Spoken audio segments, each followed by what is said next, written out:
Today's episode of the Just Keep Swimming podcast is brought to you by Audible.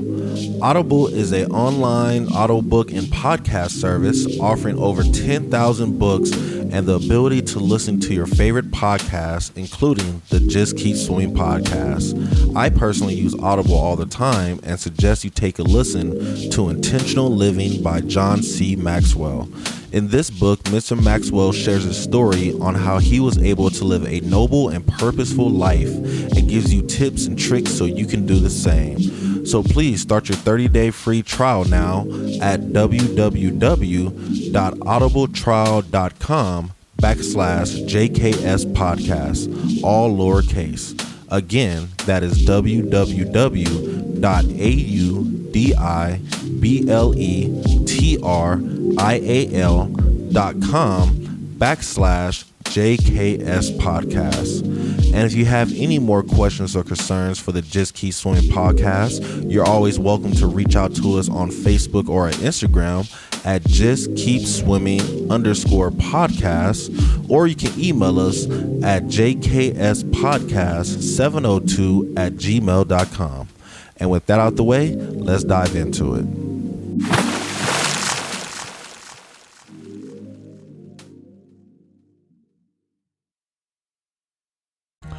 Good morning, good afternoon, and good evening, and welcome to the Just Keep Swimming podcast. This is your friend, your boy, your host, Mr. Adrian Jackson, and we back at it again with another great episode for you. And you already know who's with me, the man, the myth, the legend. It's Mr. 13, dropping the hot beats for the city as always. Make sure you guys check out his latest projects.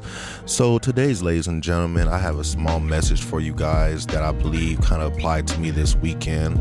It was an amazing weekend, and I'm going to share the experience with you. But before we dive into it, I kind of wanted to read you this paragraph from the Daily Stoic book that I read every morning. The chapter starts off as "Only fools rush in," and hear what it says. One of the most fundamental principles in martial arts is that strength should not go against strength. That is, don't try to beat your opponent where they are the strongest. But that's exactly what we do when we try to undertake some impossible task we haven't bothered to think it through. Or we let someone put us on the spot, or we say yes to everything that comes our way.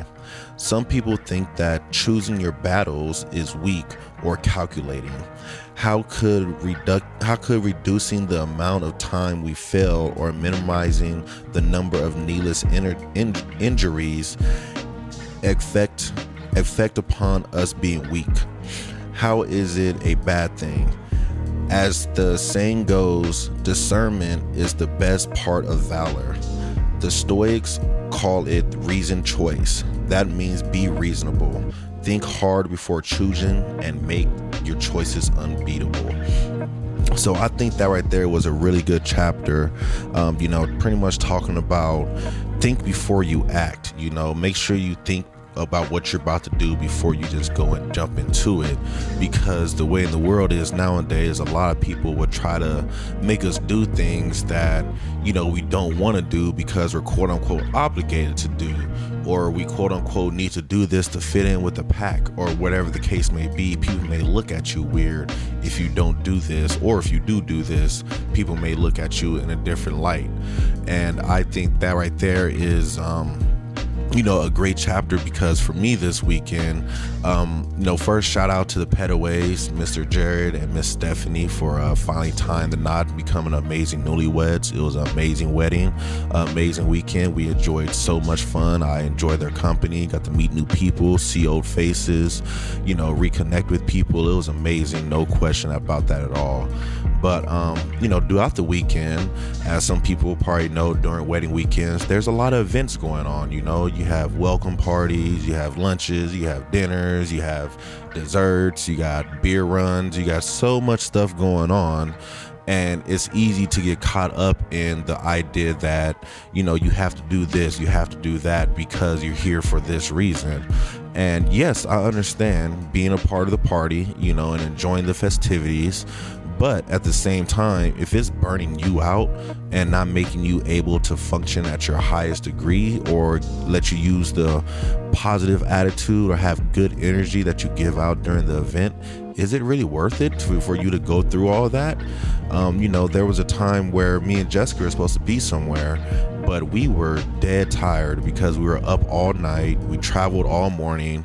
We had to drive an hour or so from the airport to the venue, then another hour from the venue to the hotel. And by the time we got to the hotel and checked in, we had to be back on the other side of town in an hour, but it takes us an hour and a half to get there. So it's like, what's the point of burning ourselves out and pushing ourselves to the limit just to go out there and just try to be, show face and say I'm here, to do this, do that, when it probably would have been a bad thing for me to do because I would have had bad energy during that, and I could have been the positive aspect that I need to be. Because after we took that nap and we got some rest, we met up with them later on in the evening and we had a blast and everybody enjoyed our energy.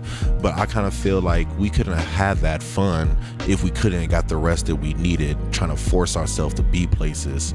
And during the time, it was like some people questioned us, where were you guys at? Why weren't you guys there? Blah, blah, blah, blah, blah. And for me, it was kind of like, hey, I need to take a nap. Oh, man, I wish I would have took a nap. I bet you do, because you look dead tired. But us, we're rested right now. We're ready to go. We're enjoying ourselves. And, the thing that's funny is the main person that was there for, the groom, Mr. Jared, he didn't trip on not one thing that we did. He never cared about us not being there on time or anything. Like, the main stuff that we need to show up to for being a groomsman, I was there for it. I did my part. I held it down, no question. And I'm sure he was 100% grateful for that. But the little side stuff, such as, going to this or going to that, he was not worried about that at all. That was not a big deal to him, because he understands. Because Jared, I love Jared, because Jared's like me a lot. He understands that, man, if I'm tapped, there ain't much I can do. So let me go get some rest and I'll come back stronger later. And I think that right there is a great mindset. So, let's try to relate that back to life in so many different ways. You got people pushing you to do things because you have to, hold a certain face or, feel a certain way, or to make them look a certain way. Are you really making calculated choices and decisions about what's going on? Are you really thinking about, me doing this right now, how is this going to affect me in a few moments in the long run? Shoot, right now. Because sometimes that when you make a bad decision, you feel the feeling right away. You feel the regret and all that jazz right away. And that makes you feel like, maybe I shouldn't have made this feeling. But if you can't find that peace, once you find that peace after you made the decision, it's kind of like, okay, I feel peace behind this. Let me stick with this no matter what other people say, because other people, they're going to try to destroy your peace and try to take that away from you and make you feel bad for doing something that was probably in the best interest and the most important thing for you at the moment. So, yeah. I think that right there was a real good chapter, and I think it kind of related to this weekend. Again, another shout out to Petaways for having us. It was an amazing experience, beautiful wedding, just so much love in the room, so much happiness. We all had a ball. We all enjoyed ourselves to the fullest, but at the same time, I am burnt out. I'm not going to lie to you. I'm tired, but I'm ready to get this week started. So it's going to be another beautiful week. So thank you guys so much for having us. Everybody out there listening today, I hope this episode helped you guys out and made you think a little bit, and just pause sometimes and take back and say, is this really a good risk that I'm taking? Am I thinking about this choice, or am I just moving blindly? Like, even if it is a quick thought of, is this the right choice, yes or no, and then you go and doing it, that is a lot better than just 100% going and doing something and never thinking about, is this the correct choice, or is this the correct path, or is somebody forcing me to do this? Is this where I actually want to be at right now? So, hope that helped somebody out there today. With all that being said, I hope you guys had a great day, a marvelous afternoon, a splendid evening, and remember to just keep swimming.